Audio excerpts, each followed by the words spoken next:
The fire had burned low. Embers cracked under the wind. 6 men lay scattered across the clearing, bedrolls tight, rifles near. A growl broke the silence.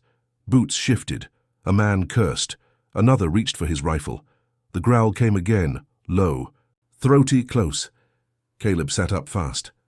Caleb, the bearded trapper with a deep scar down his cheek, had spent 20 winters in the mountains. He knew that sound.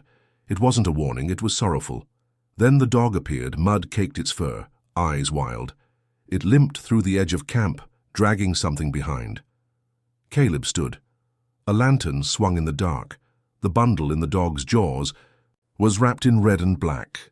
Not just any red and black under Navajo weave. Tight pattern, sharp edge. Caleb knew it like his own skin. He stepped forward. "Drop it," Caleb said. The dog obeyed. The bundle hit the dirt with a soft thump. No one moved. Caleb crouched. He reached out slowly as if the blanket might vanish.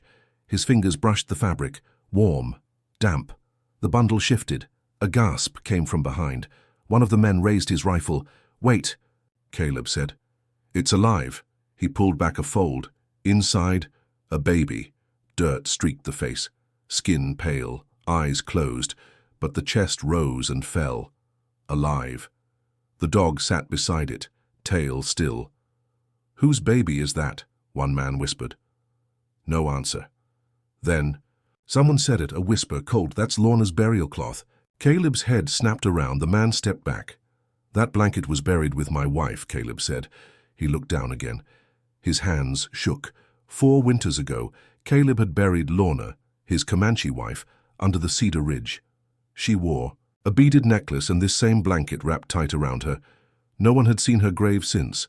Now it was here, wrapped around a baby. The dog whimpered once. Sat guard. The other men backed away, quiet. Faces pale. "How?" one asked. No one answered. Not yet. The baby's hand had gripped the beads tight. Caleb, the trapper, stood still by the fire. The night was cold, but Caleb's breath came heavy. The necklace, it was real. It was Lorna's. Caleb's thoughts drifted backward to a time before the others knew her name. Before the grave. It started during a raid. Gunshots cracked in.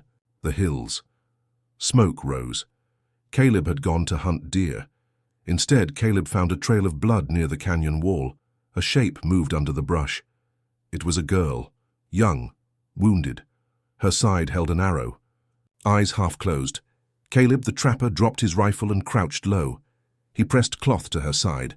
The blood came fast. Caleb whispered something calm, though the girl didn't answer. Her name came later, Lorna, Comanche, left behind by her kin. Maybe on purpose, maybe not. The other men at the outpost said to leave her. One man called her wild meat. Caleb said nothing.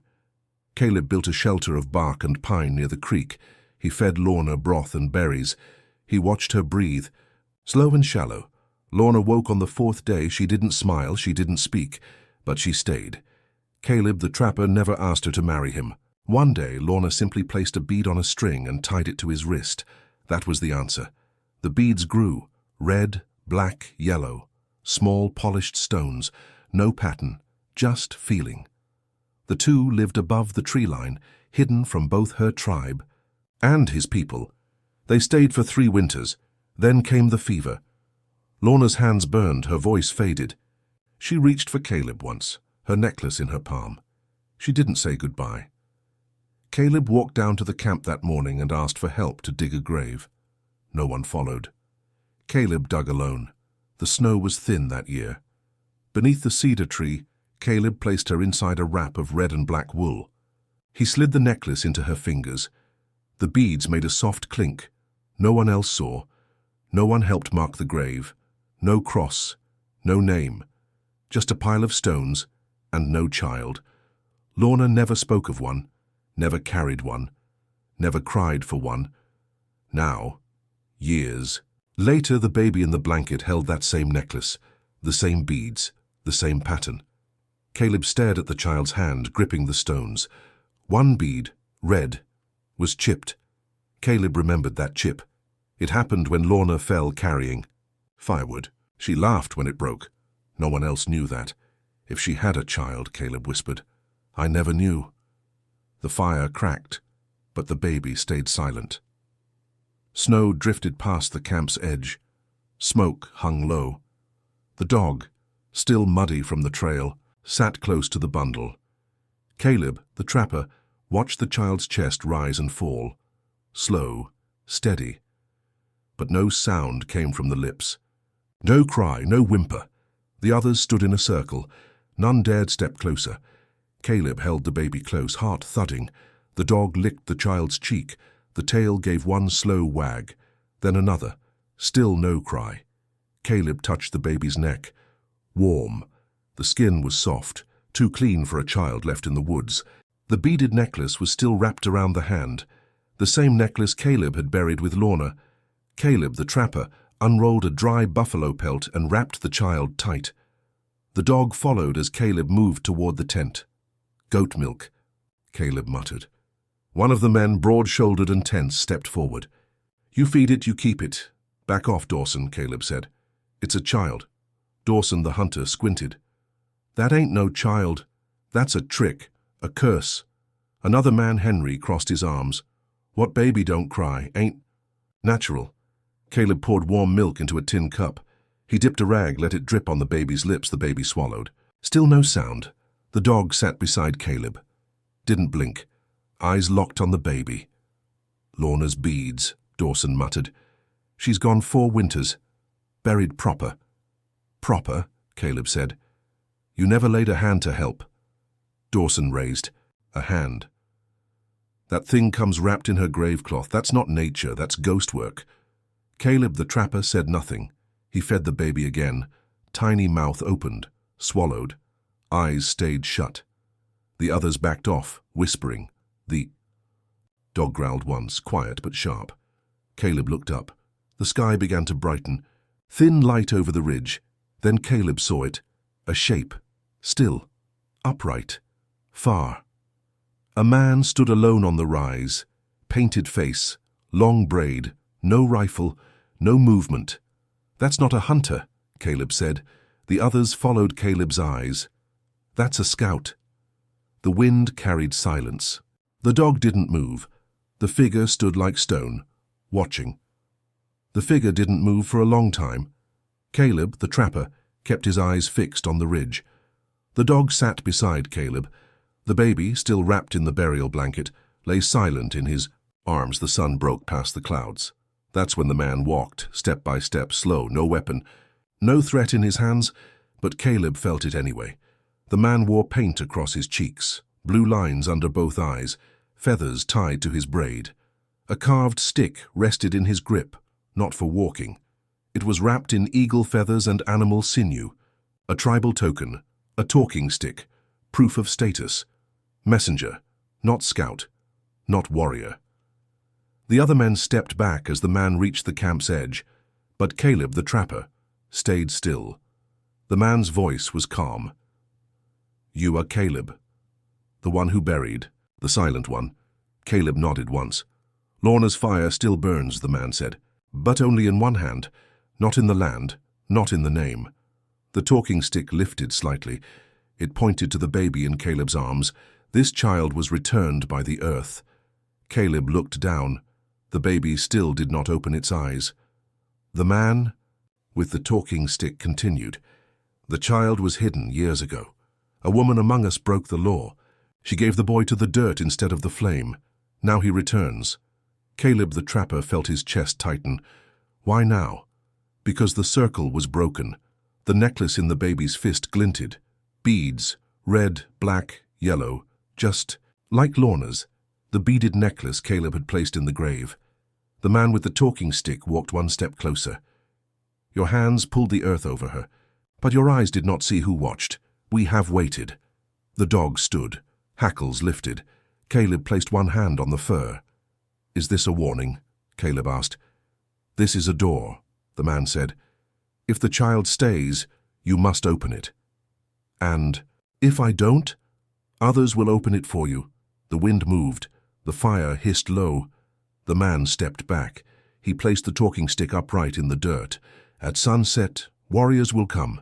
They will wait until the fire is low, Caleb asked. What do they want? Balance, the man said. He turned toward the ridge, walked without pause. No look back. Caleb stared at the stick left in the ground. Feathers fluttered. Dawson stepped up beside him. What now? Caleb didn't answer.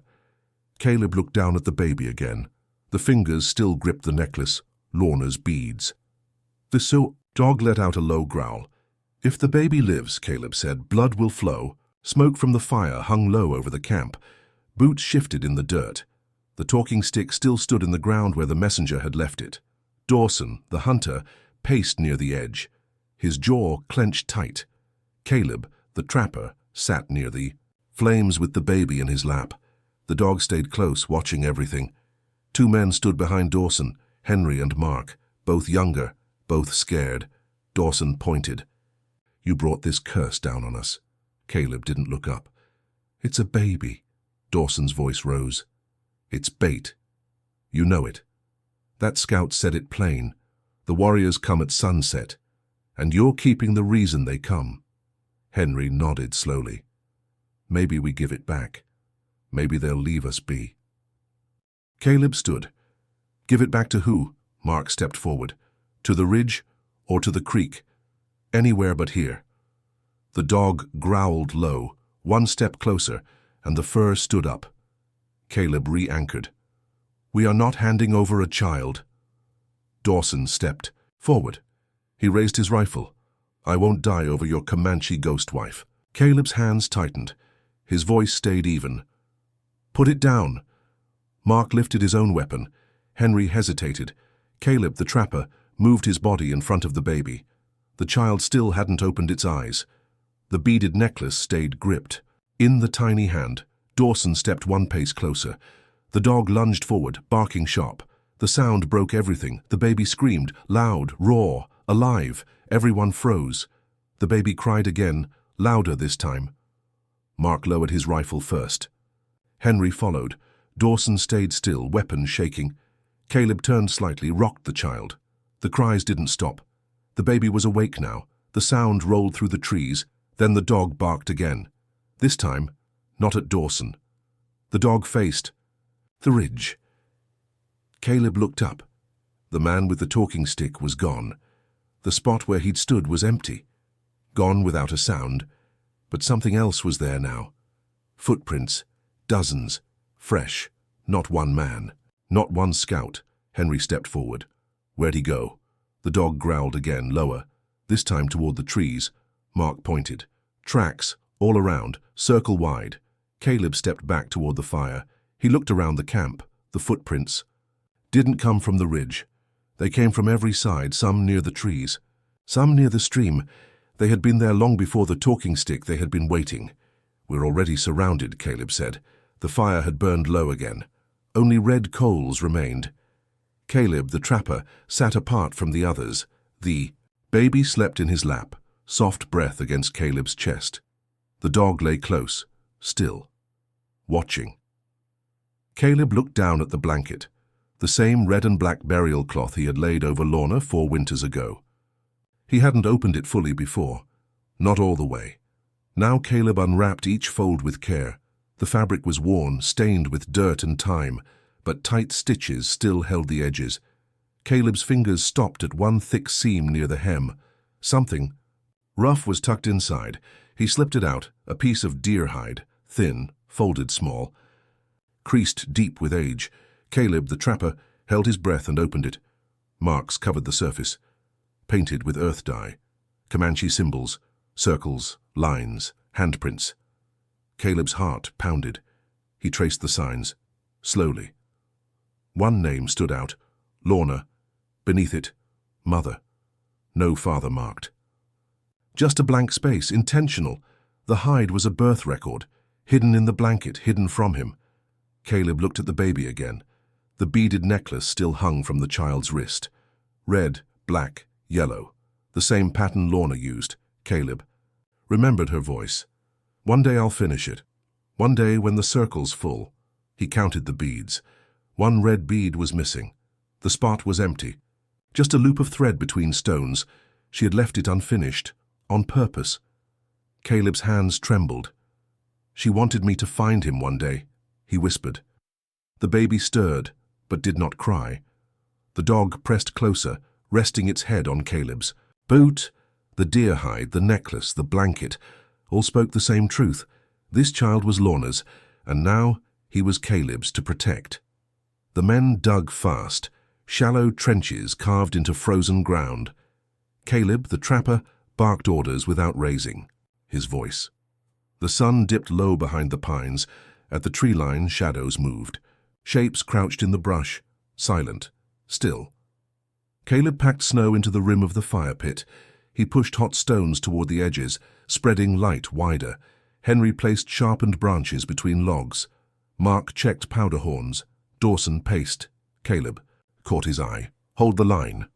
They outnumber us, Dawson said. They don't need to fight, Caleb answered. They're waiting for a mistake. Near the cedar grove, Caleb found a fallen tree, hollowed by rot. He cleared the space inside. The baby, still wrapped in the red and black blanket, was placed gently inside. The dog followed, curling beside. The child, eyes alert. Caleb whispered, Don't move unless I come back. The dog growled once, quiet, loyal.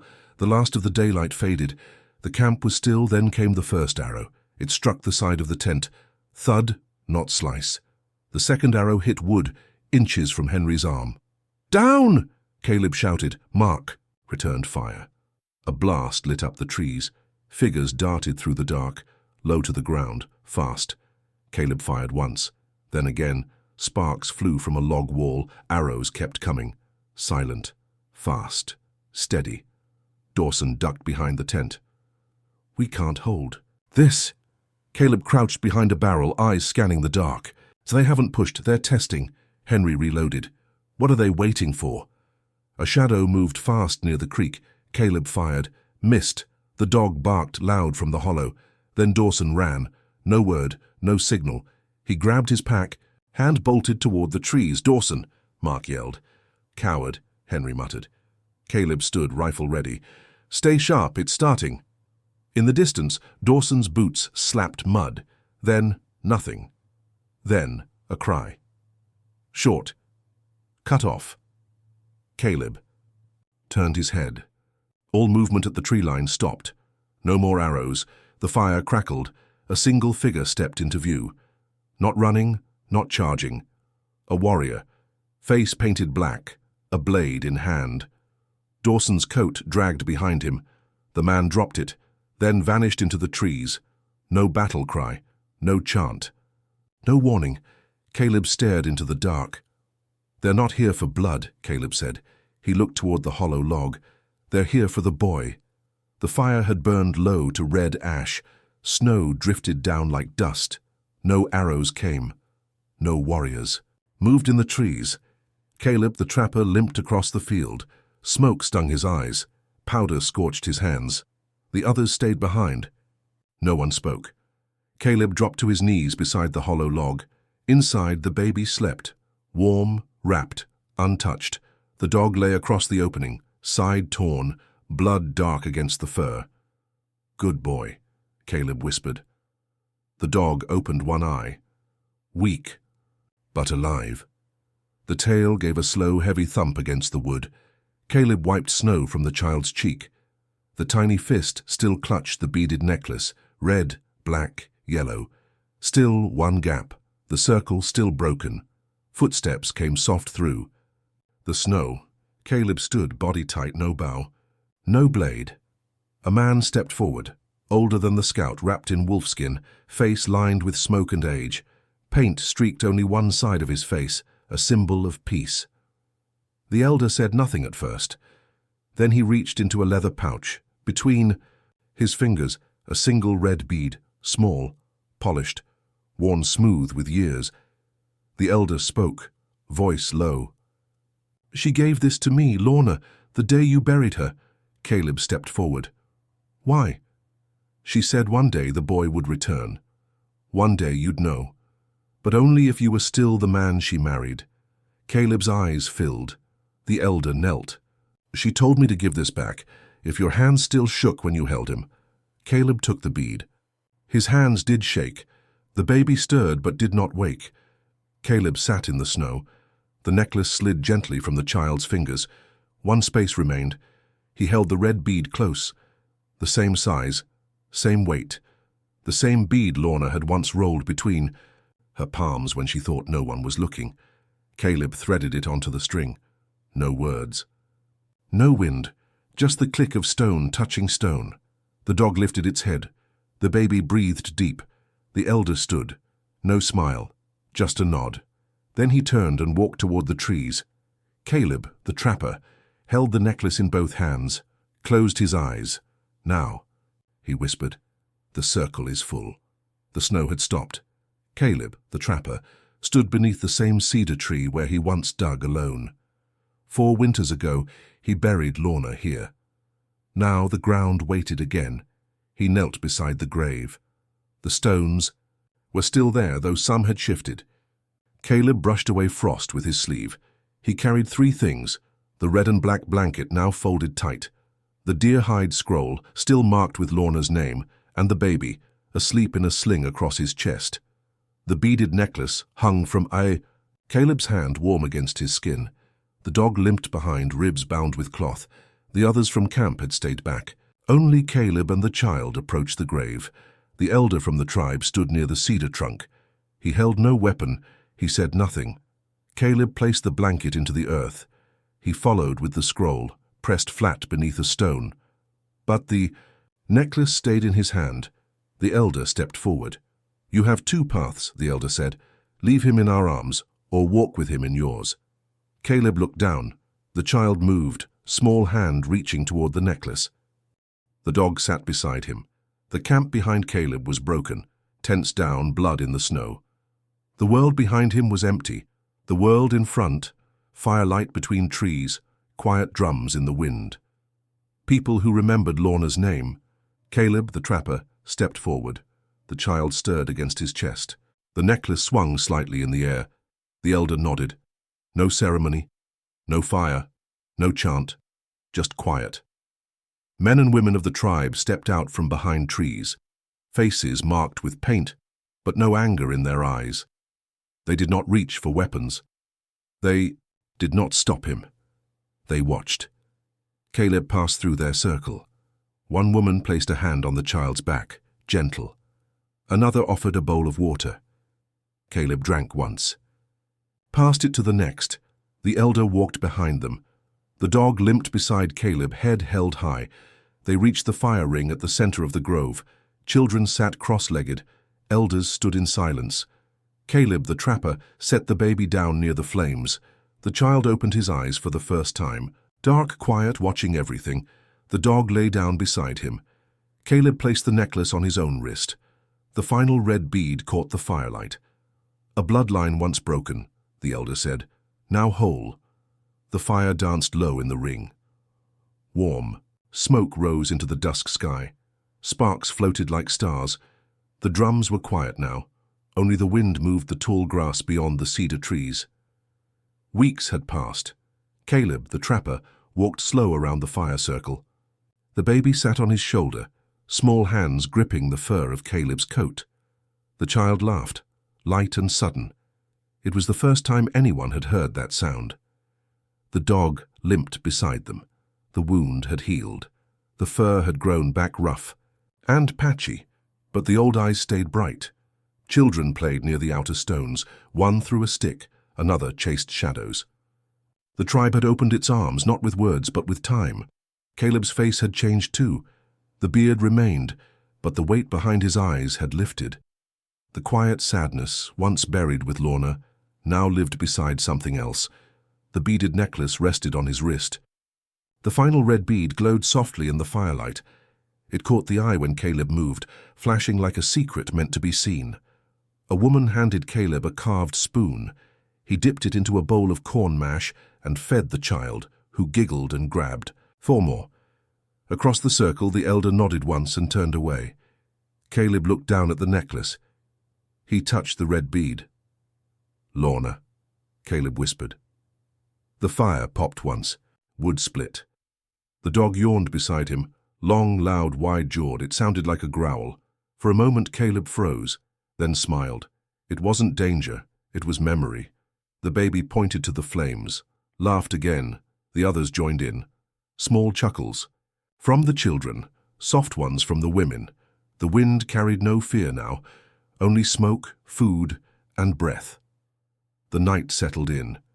Caleb, the trapper, watched the flames dance across the baby's eyes. The boy had her eyes, he said. And they were open now to watching everything.